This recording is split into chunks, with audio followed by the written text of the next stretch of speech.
Welcome to Revenue Rehab, your one-stop destination for collective solutions to the biggest challenges faced by marketing leaders today.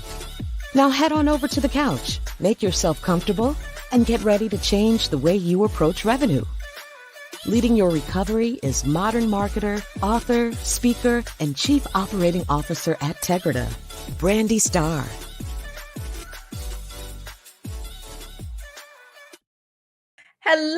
Hello, and welcome to another episode of Revenue Rehab. I am your host, Brandy Starr, and we have another amazing episode for you today. I am joined by Abby Williams. Abby has spent over 20 years in VC and PE-backed companies of varying sizes in the SaaS B2B space, such as Oracle, Meta, LinkedIn, Pluralsight, Udemy, and Olivia as a revenue leader. She also has excelled in driving sustainable profitability for businesses, improving bottom and top line revenue performance for scale-ups. She is the author of the book, 10 Traits of Great Leadership That Are Often Overlooked, where she talks through a playbook for leaders and aspiring leaders who want to be outstanding in their role. Abby's mantra is see a diamond in every stone and make your environment better than you met it. This is her driving force. Welcome to Revenue Rehab, Abby. Your session begins now. Hey, Brandy. It's great to be here. Thanks for having me. It is great to have you. And I absolutely love that mantra because, you know, that is the example of the diamond is a great one where you have to, take something seemingly ordinary to get something extraordinary out of it. Yeah. Well, before we jump into our topic today, I like to break the ice with a little woo-saw moment that I call buzzword banishment. So tell me, what industry buzzword would you like to get rid of forever? Can we double click on that? Oh, It's like, what? What is that? Yeah. Yes, that is one. I don't even know where that one came from, like why people started using it in real, in conversation, because it does confuse me. Like we're not clicking, we're talking. Right. Can you double? It's a mouthful, actually. Can you double click on that? It doesn't even flow. So yeah. Yes, I am so with you. So you don't have to worry about me trying to double click on anything during our conversation today. Well, now that we've gotten that off our chest, tell me, what brings you to Revenue Rehab today? Okay. Apart from the amazing things I've heard about this show and yourself, Brandy, for me, it's really the gap that we see in CEOs and executive leadership today and what we can do about it. Oftentimes, you have somebody who's running the company and so on, and you're trying to do so many things. And that lack of competency is causing the business to fail. It's causing you to lose talent. It's causing the talent that you have not to be optimized and deliver the best productivity. So it's causing a lot of loss due to the inability of exec level understanding their strengths and filling those voids that we talk about. So to wrap that up, it's about building solid foundations for success. Awesome. And I definitely can relate. I'm in a Slack community of other CMOs and peers. And one of my favorite channels is the Rants channel, where, everyone's able to just get stuff off their chest. I love those. A lot of what you see people ranting about, I would put under, some of these competencies. So I'm looking forward to diving into it so that our audience can make sure that they're not the problem. We can all do our part. And I believe in setting intentions. It gives us focus, it gives us purpose, and most important, it gives our audience an expectation of what we're going to cover today or what they should take away. So I'd love to hear, what are your intentions? What are your best hopes for our talk today? My hopes for today is for every CEO to know exactly what it takes to lead a successful business. Oftentimes, We talk about it from bottoms up. But today we're going to talk about it from top down in order to drive a successful business. Awesome. So my first question for you really is, why do you think the problems exist? Like, let's kind of lay the foundation of how do we get here? Because you kind of think about, by the time someone gets to the VP or above level, they've Mm-hmm. been in their career for quite some time. You think the Yes. average is, I think, 45 or 50 and above. So Yeah.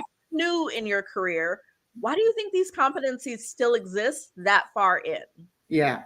So a couple of things. First thing is that lack of diversity. So we have people in these rooms who sound the same, who look the same, who went to the same school, who did the same things the same way again and again and again. That doesn't necessarily work in this context or with this generation. That's number one. Number two, it's that ability to, oftentimes I see leaders as they go up in their career, they stop learning. It's like, oh, I've got this. I'm the CEO, I'm the VP, so I must know what I'm doing. It's that humility to be able to learn, unlearn, and relearn.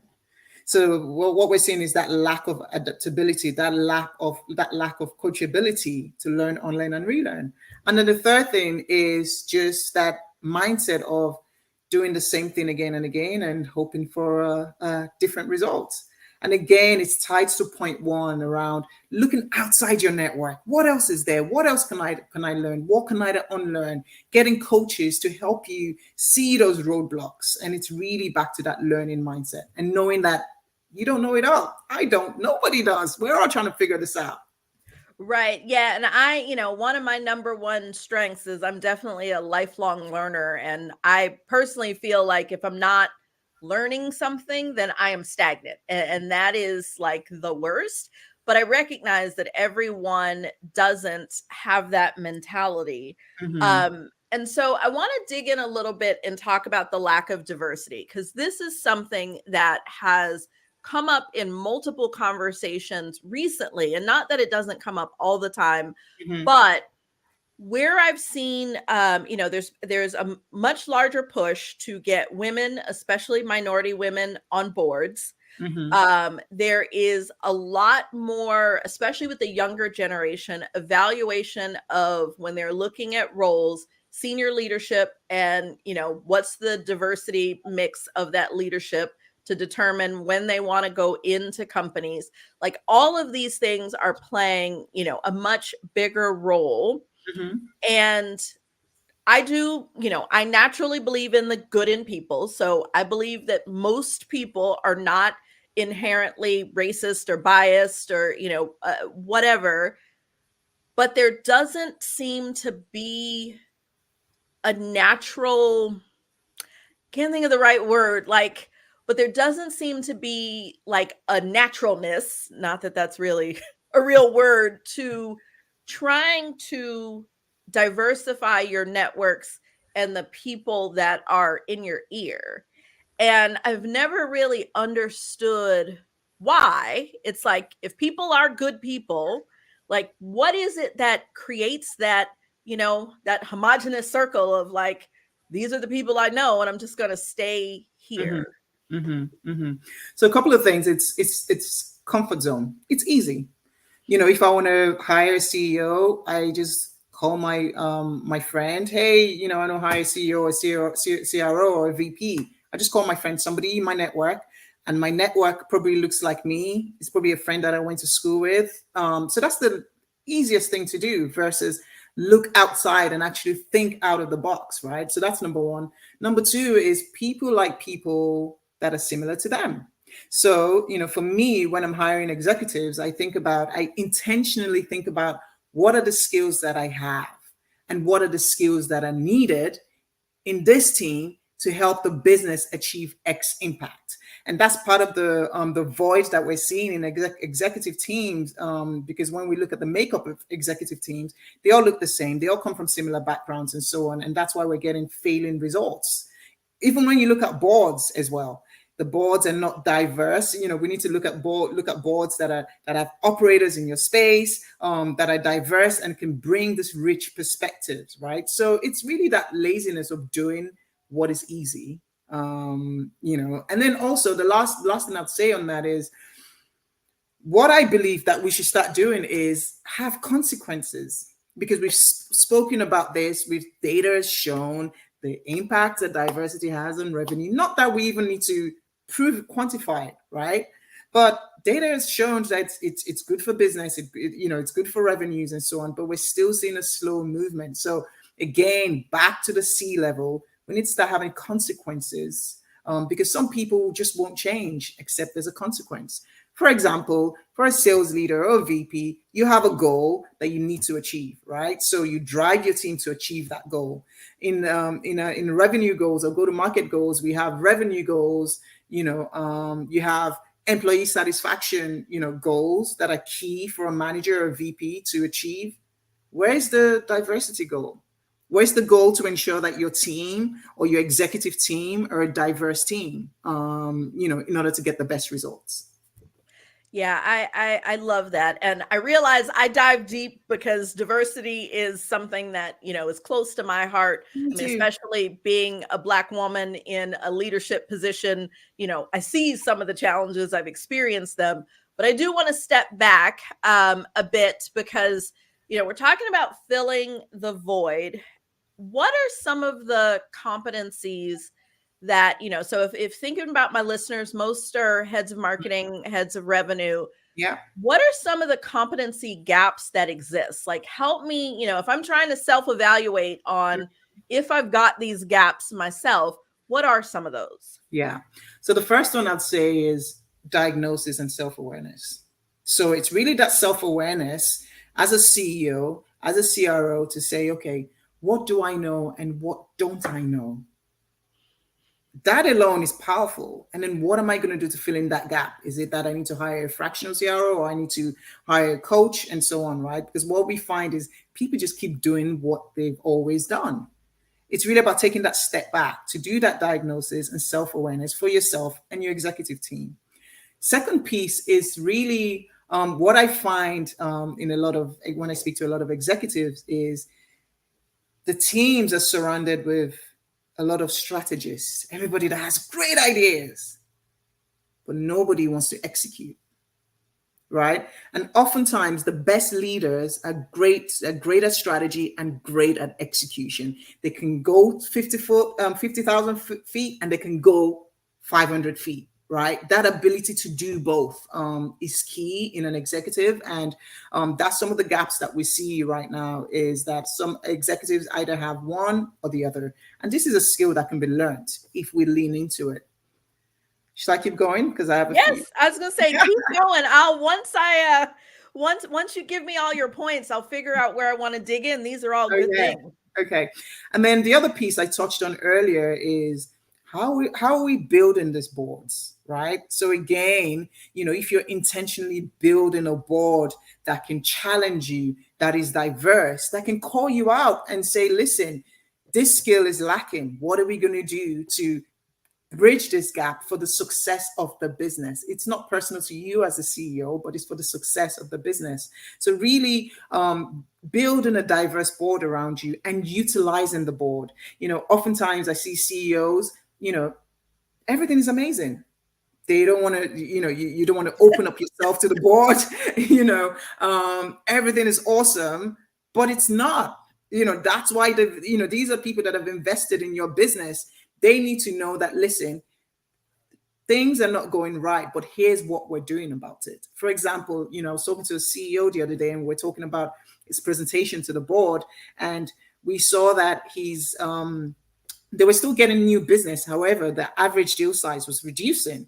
And I'm like, that's a good story. You're still getting new business. Yes, the average deal size is reducing, but over time, as we keep that client and so on, we can grow that average deal size, through the retention strategy. That's a story not to hide away from, because that is the reality, and we have a plan to do something about it, right? So it's really about not hiding the stuff that is doesn't look so good, but being real about it, being pragmatic and realistic, not just to the board, to your employees as well. We have so many CEOs who have told their employees, hey, everything is awesome, we got money in the bank, and the next week there was layoffs. It's like, what are we saying? What are we doing? Right. And to wrap that up, it's really about ensuring that your stakeholders are part of the problem so that they can be a part of the solution.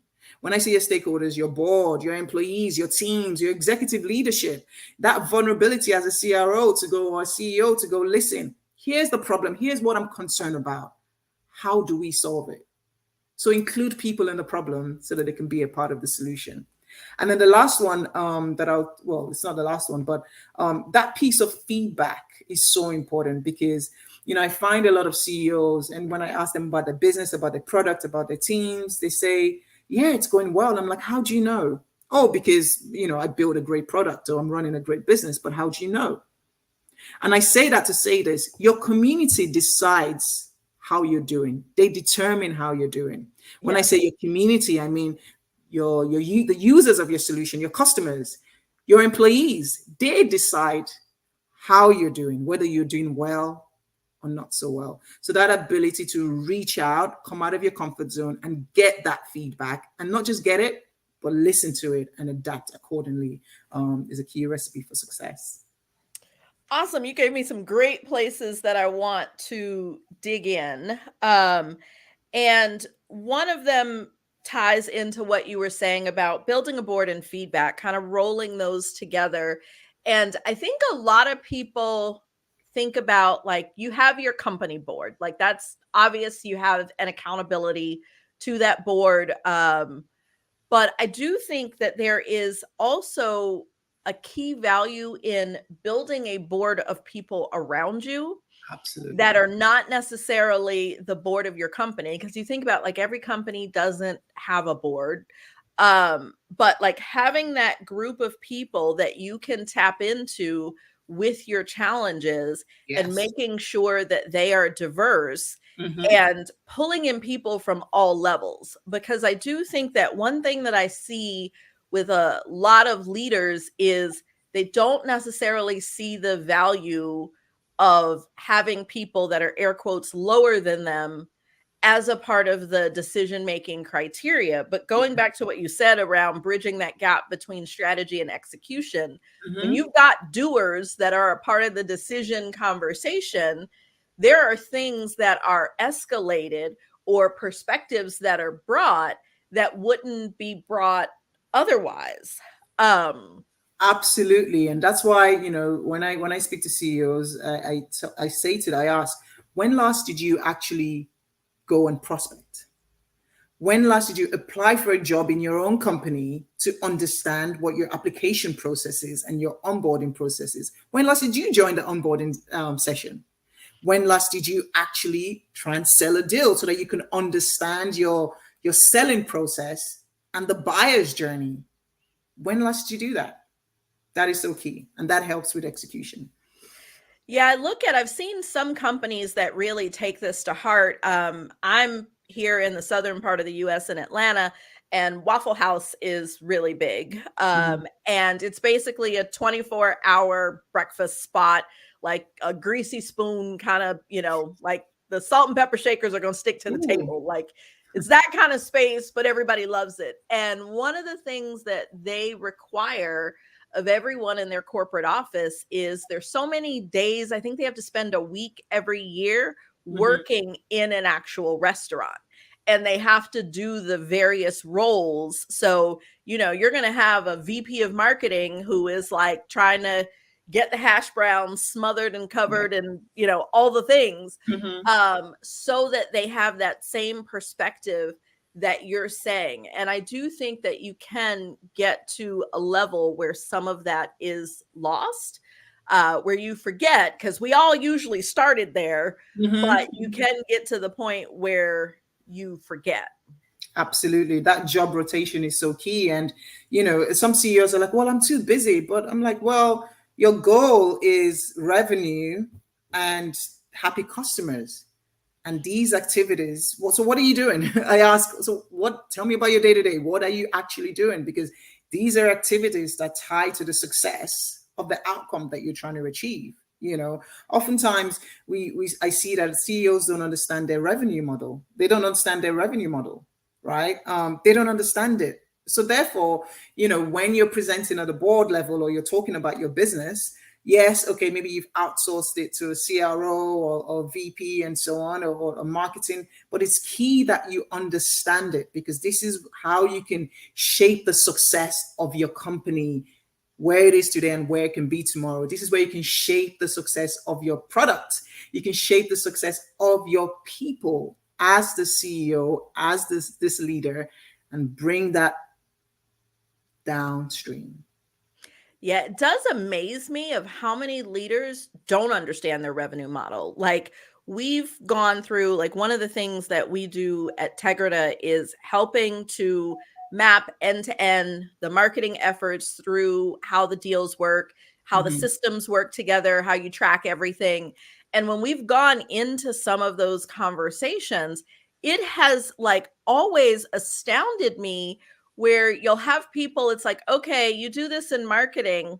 What does sales see in terms of how they got to them? And they're like, I don't know. How do you not know? Like, how have you never thought about, we're doing these things? What information does our sales team even know about these things? Like, the fact that some of these conversations, even within revenue leaders, don't happen, it's kind of no surprise that it doesn't make it to the C level. Yeah. And Brandy, what's connected to that, and something I'm really passionate about, is as a CEO, it's your job to ensure that your go-to-market team go together. They go to market together, right? Oftentimes, when I'm working with CEOs, I talk about one goal. Like, at the end of the day, actually, everybody in the business has one goal, which is happy customers and happy employees. When that is in line, everything else comes together, right? Marketing gets there in a different way. Sales gets there in a different way. CS gets there in a different way. But it's important that everybody is aligned to that one goal that we're all trying. HR gets there in a different way, but it's the same goal we're all trying to achieve. It's just that we're a different part of the cube to get to that main cube and that main goal, right? And I think it's the CEO's responsibility to set that tone and build that foundation of that one goal harmony. I love that. And I agree. Like, we wrote our book about one revenue team, but I do agree that holistically, like, as a company, we all have to focus on the same thing.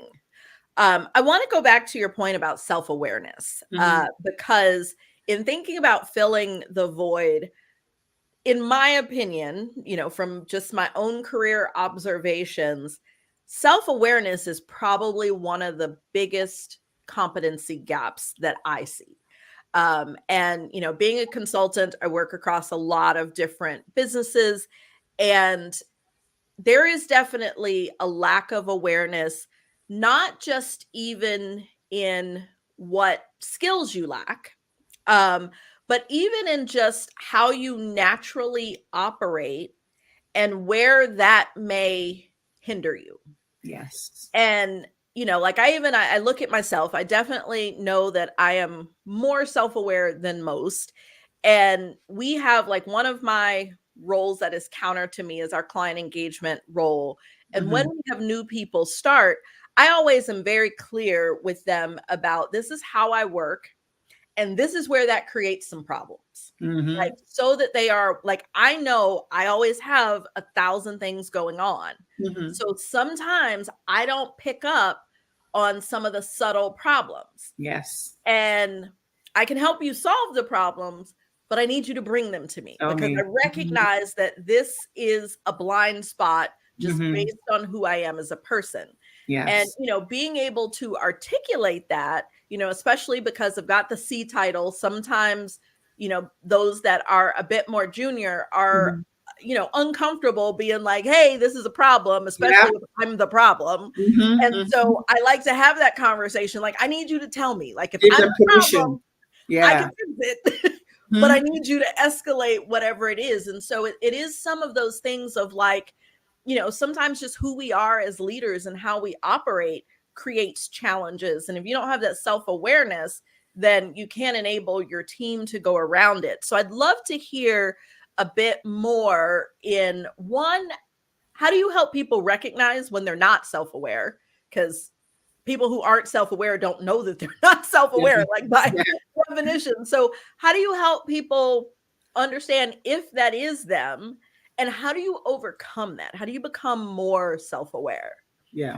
So that's $1 million question right there. But it starts with, you find people when there's an opinion that's contrasting to what they think, you find, they start to get itchy, problems start to arise, right? And it's really that reflex. When I coach people, like I teach them around that reflex in terms of when you find, like maybe you have a belief about something and somebody's saying something that's totally opposite to your belief. This is the moment to actually lean in and allow ourselves to explore. I don't have to agree, but the piece that I need to do is allow myself, my body, my physical body, my mental space, my spiritual space, allow myself without no attachment to explore what this person has just said and try to find the diamond in the stone. That's the piece. After that exploration, I might still come back to the same conclusion that I don't agree. I think there's a better way or whatever. But that piece of allowing yourself, that's the piece that most of the time we fight with. We don't even allow ourselves to explore. So that's the piece. In terms of how, I think it's a situation of you can't help somebody that doesn't want to be helped. Oftentimes I see CEOs or leaders be more coachable when things have gone wrong. When there's been a disaster. We don't have to wait for a disaster to happen for us to build on our personality. And the third thing is, it's really coming from that mindset of, I'm always in work in progress. So if I believe that I'm always a work in progress, then I'm constantly working on myself, knowing that there's no place of completion. There's no place of completion.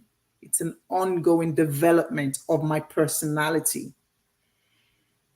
And you hit on something that I kind of skimmed some of the content from your book. And one of the things that jumped out at me that I think is so important, and you kind of just hit on it, which is being comfortable with being uncomfortable. Because you are right, in those moments where there is friction, you do feel it. Like, you might get the heart race, or you start to be uncomfortable in your seat.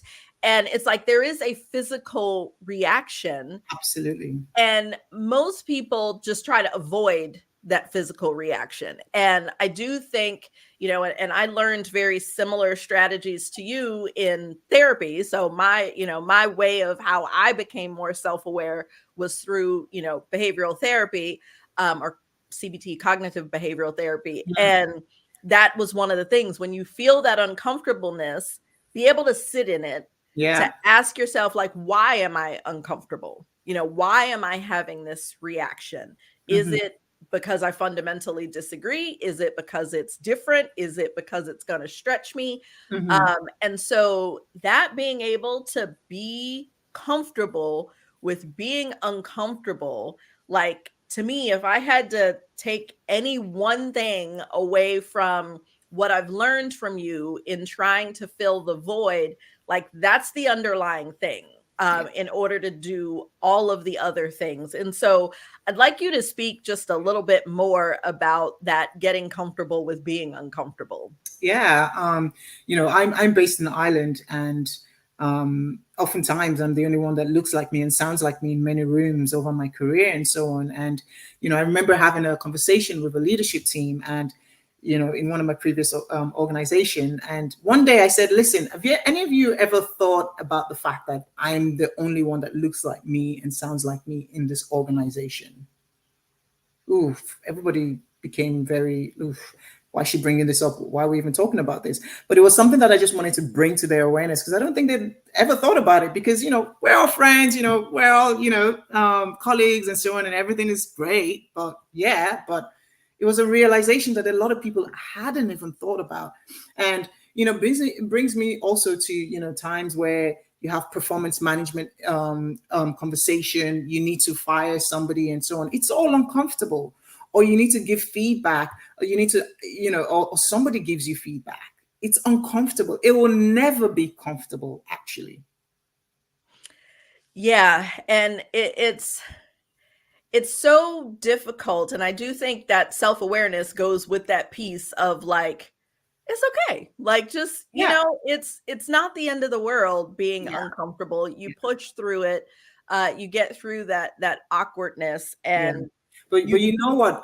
It's really about being attached to the outcome, the impact that you're trying to drive. For example, I'm very introverted, but a lot of people don't know, because I do a lot of public speaking. I'm out there, as a revenue leader and so on and so forth. I engage with a lot of C-level executives and so on, right? But it's not actually about me or how I feel, because I'm attached to the message that I'm trying to get across to the people that can help the people. This is why I'll speak out in a room where other people wouldn't speak, because they're thinking about, oh, how do I sound? Is this going to come across X way or that way? But I'm more attached to, okay, I need to say this because this is going to help drive X impact. So actually, I'll be doing a disservice by holding it back. I feel uncomfortable, yes, but I'm still doing what I need to do, or what needs to be done, despite how I feel. awesome. So talking about our challenges is just the first step, and nothing changes if nothing changes. And so in traditional therapy, the therapist gives the client some homework, but here at Revenue Rehab, we like to flip that on its head and ask you to give us some homework. And so I'd like if you could summarize your key takeaways for how leaders can fill this void, and give us all our one thing. If we're feeling like we've got some of these competency gaps, what's our first step?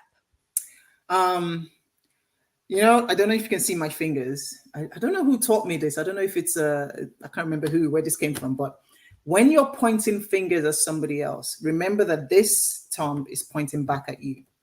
And what that means is that success and failure starts with you. So in order to drive change, you need to look at yourself first and say, what am I learning? What do I need to unlearn? And what do I need to relearn? It starts from you. So it's really about us being the change that we want to see. So for a CEO, for example, who wants to drive a great business, or who wants to increase their revenue, or increase their customer success rate, it's really looking at you. How am I exemplifying this? How am I showing up first? It's not about, oh, my VP is not good enough, he needs to be sacked. No, how are you coaching your VP? How are you showing up? What do you know to help your VP rise? And if you don't know, what are you doing to fill that gap? So again, remember, the moment you find yourself pointing at anything, oh, it's my team, it's the board. I'm trying to figure out where's my oh, it's my team, it's the board. The other finger is pointing at you. So remember that change starts with you, success starts with you, and failure starts with you. I love it. So what's our one thing? What's our action item? Check yourself. I love it. Super simple is check yourself.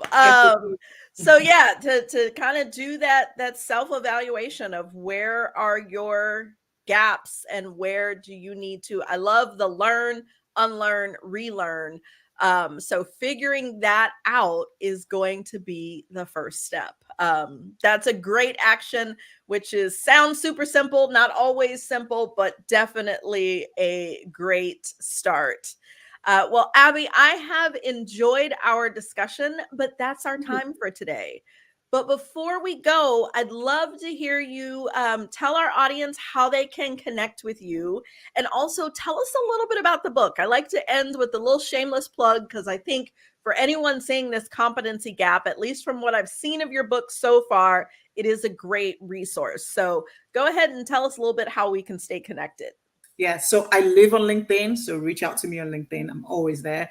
And in regards to the book, if you want to be the greatest leader that you can be. Because really, leadership is about understanding people and what makes them thick, right? What is their uniqueness in order to get the best out of them? So as a CEO, as a VP, as a leader, whatever type level of leader that you are, your customers are people, your employees are people, your users are people. We've not gone to the space where, AI is your, or ChatGPT has replaced people, right? So your whole stakeholders are people. So to be a great leader, it's about understanding people dynamics and how you can use that to drive great results. So yeah, if you want to know more about that, check out the book and let me know your thoughts.